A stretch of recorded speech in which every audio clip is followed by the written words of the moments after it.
চাকুলিয়া চাকুলিয়া নামে পরিচিত শহরটি, যেটাকে আমরা আমাদের ভালোবাসার প্রিয় শহর মনে করি, আসলে বলতে গেলে এটা শুধু একটা শহর না, বরং হাজার হাজার মানুষের ইমোশন। বড় আছে না,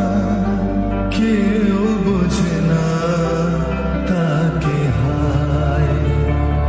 জেগে